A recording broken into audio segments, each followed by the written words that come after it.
Courage in the 21st century, courage is not being unafraid of having a negative story written about you or have people say nasty things about you. Courage is the willingness to stand up for your principles no matter what the consequences may be. The cause that he fought for is one that is truly as deeply American as any cause you can imagine. You understand that in the history of the world, everybody, for the most part, that's ever been born lived in a society that said, you're only allowed to be whatever your parents were before you. But our nation was founded on the powerful idea that every single one of us has the right to life and to liberty and to pursue happiness because that right comes from our Creator. Our nation did not always live up to those principles, and the cause for which Congressman Lewis fought for and continues to fight for is a fulfillment of the American ideal. And we have come a long way, but we still have a long way to go. For the principles that this nation was founded on run counter to thousands of years of human history. That is what makes America special. That is what makes America great. And so it is my honor to be here today on the birthday of Dr. King, who led that effort for so many years and ultimately cost him his life. And my last point is, all of us are aware of that day in Washington when Dr. King spoke about his dream. There were a lot of people that spoke there that day. Only one of them is still with us, and it's Congressman Lewis. And so it's such an honor to be here with him today. Thank you, Frederica, for everything you've done. And to these young men, I just ask you, go out and do the best you can. Find something you believe in passionately and fight for it. Because you can change the world one block, one community, one family, one state at a time. I encourage you to go out and change the world and allow America to continue to be the greatest nation in the history of mankind. Thank you, and God bless you. Thank you.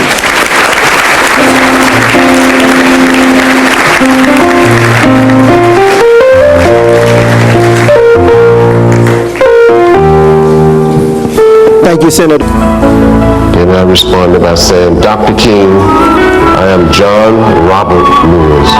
I gave my whole name. I didn't want to be any mistake, but I was the right person. And that was the beginning of our relationship and the beginning of my involvement in the civil rights movement.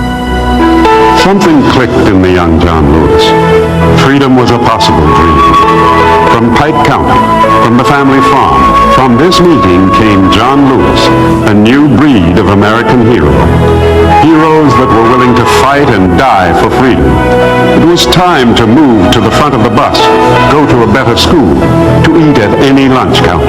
And we'd be sitting there at a lunch counter, orderly, not saying a word, and someone would come up and put a lighted cigarette out in our hair, or down our backs,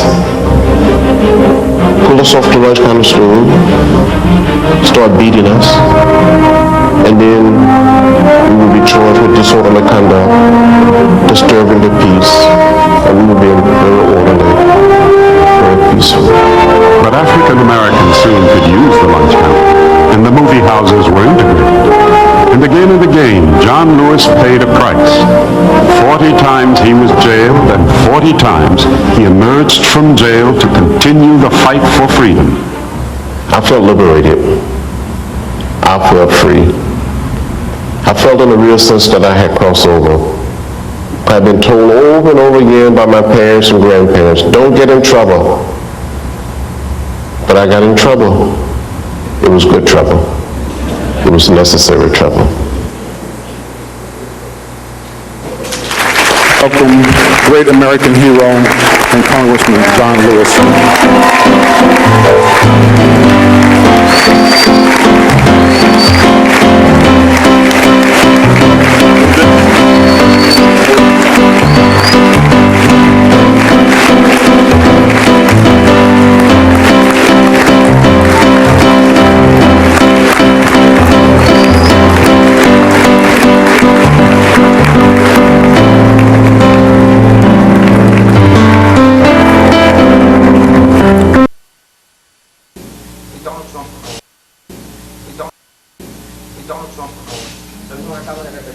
See.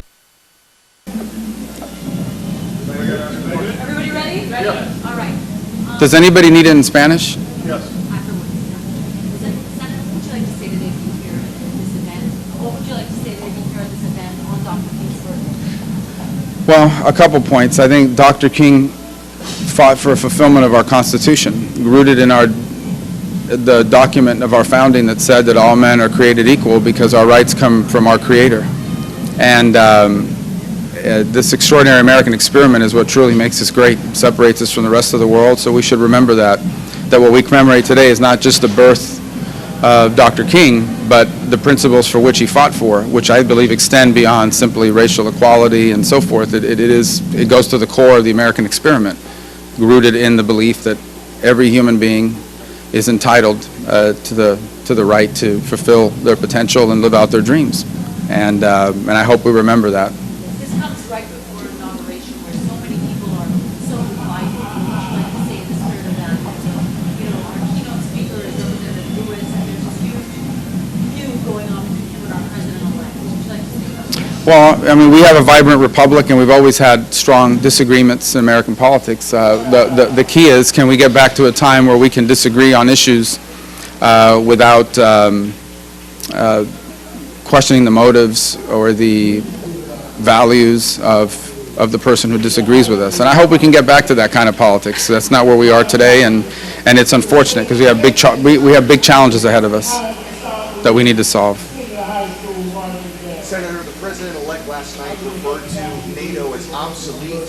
This morning, the Russian government confirmed that they are in agreement with the president-elect's remark about NATO being anachronistic. Your thoughts on those comments by the president-elect?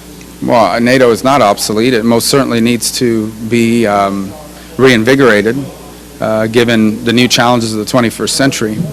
But our transatlantic alliance with our partners in Europe is not only not obsolete, I believe it's as important as it's been since the end of the Cold War. Do those comments give you pause on voting for the nomination of Rex Tillerson as Secretary of State? Well, again, I mean, my exploration of his nomination is I'm doing my job. The Constitution is very clear. The President gets to nominate, and then the Senate has the role to provide advice and consent on any nominee before the President can appoint him. So I'm just doing my job, and I'll take into account all different sorts of factors. Mr. Tillerson said, by the way, that he does believe in NATO's importance, and so that was a good thing to hear from him. But we'll work through that process. There are a lot of different elements at play. Senator, to clarify one question, during the campaign, you suggested that if elected, you would serve as a check on the president-elect. It was reported over the weekend by the Associated Press that at a GOP convention here in Florida, you said that the re-election for Donald Trump has begun.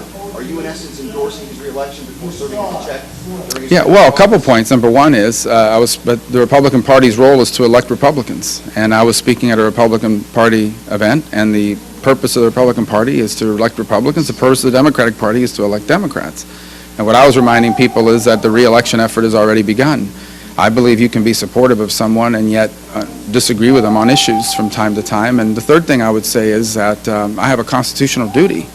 It is my job under the Constitution of the United States, which I just swore an oath to uphold, to provide oversight and over the executive branch, no matter who's in office, whether it's a Democrat or a Republican. And I intend to do my job. Senator, on the issue between the president-elect and Congressman Lewis, who's going to be here today, what do you think about the congressman saying, questioning the president-elect's legitimacy, and then the president questioning the congressman's devotion to the country? Well, first off, I have tremendous admiration for Congressman Lewis, but not only for what he's done, but what he stands for, and that remains undiminished.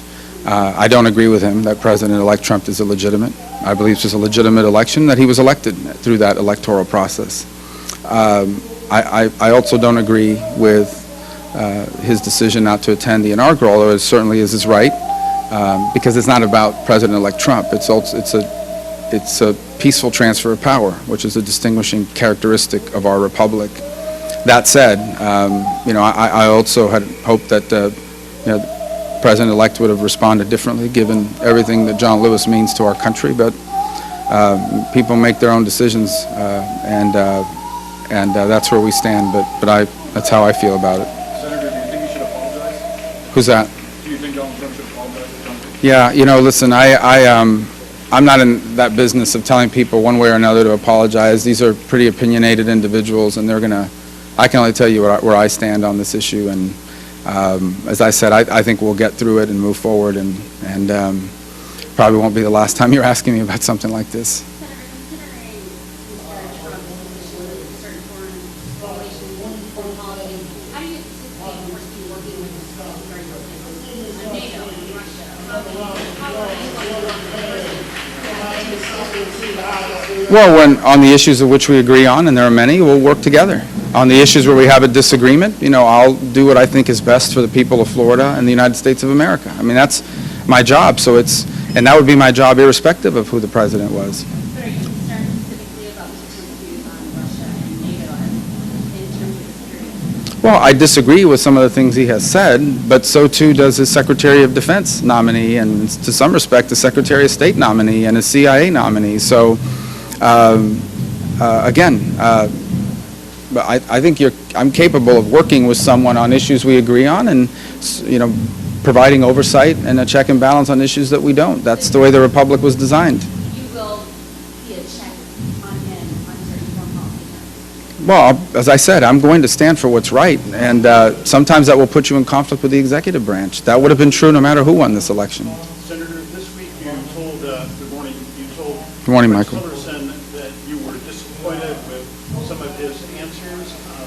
Can you give us an indication of how you were feeling about how you may vote on his nomination to be Secretary of State? Yeah, well, the process of analyzing a nominee goes well beyond the hearing. We've submitted questions in writing. We're going to review the transcripts. He gave answers to a lot of other questions that I didn't ask, some of which I may not have been in the room at the time. So we're going to go through the transcripts of the hearing, which I've begun to do. We've submitted questions in writing, which we expect an answer for, and I'll make my decision based on that. What I do believe is that we need to have a foreign policy that, while always acting in the national interest of the United States, is also rooted in our values as a nation, the belief in human rights and liberty, and I don't want to return to a purely realist foreign policy of the 1970s that created tremendous problems for America in the long term. So I want to ensure that the administration and the people at the State Department give human rights and freedom its proper role as a priority in setting our foreign policy. So that's a big consideration for me. And that was the purpose of the questions that I asked. Senator, last night the president-elect suggested... Hold on, let me get to Pat, I'll get to you. You could ask the president-elect to reinstate Mr. Trump. Well, I think, as I've told people before, wet foot, right foot, and the Cuban Adjustment Act in general was endangered. And I said this before the change in the policy towards Cuba. When you have a migratory policy whose basis is that there's a repressive regime, and then you diplomatically recognize them, remove them from the list of sponsors of terrorism, and basically open it up for all kinds of business engagement and normalized relations, you undermine the very essence and the purpose of the law. It's justification.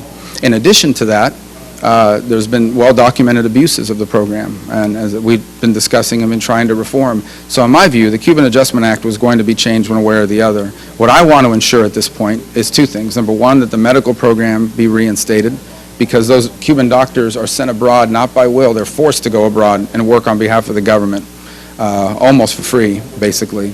So they're not willingly leaving the country, and they find themselves in a very difficult circumstance when they do.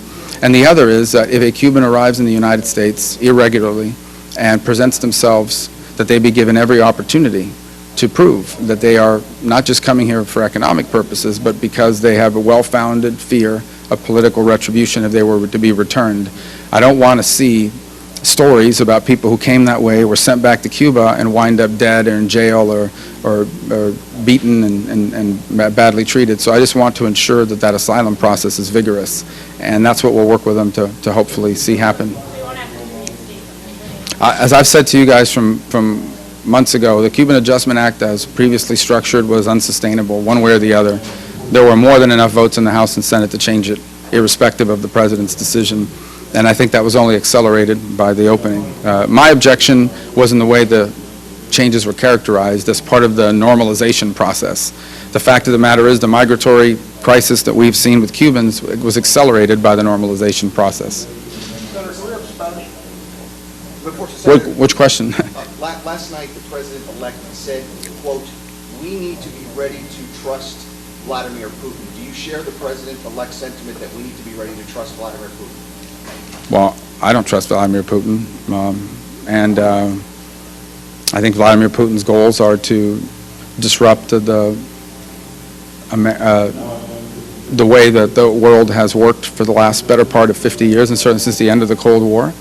I think his goals and designs are to reposition Russia as a geopolitical power, and he believes that in order for Russia to become more powerful, America must be less powerful.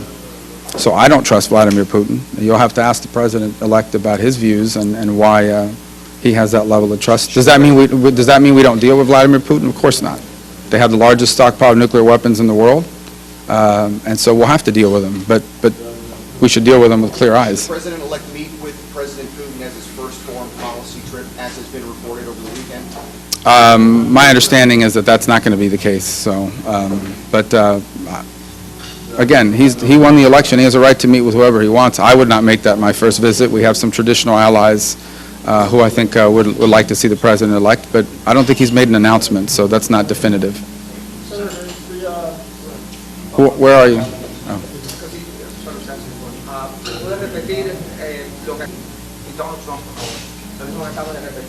Sí, yo no confío en Vladimir Putin. Yo creo que los deseos de Vladimir Putin es de posicionar a Rusia como un poder de nuevo al nivel de los Estados Unidos y que él piensa que para que Rusia pueda hacer armamento nuclear hay que tratar con ellos, pero tenemos que hacerlo de una manera muy clara, entendiendo bien la realidad de quién es Vladimir Putin y que representa el gobierno que él encabeza. Today, Channel 10 is announcing that we are opening a permanent, I wouldn't say bureau, but an office in Havana. There will be regular daily reporting. Do you think that it's good for the South Florida community to be able to have an English language or a local station in Cuba? Do you have any misgivings about that? No, I mean, it's a business decision that stations make and under current law have a right to make. My only point I don't have a problem with press coverage of Cuba as long as the press coverage is unfiltered and you're able to go in and provide coverage of the truth. My bigger problem is the Cuban people won't get to see it. Their news is censored. Their information is censored. They don't have the ability to acquire news and information from any source that they want. That's the bigger problem. All right. Thank you, guys.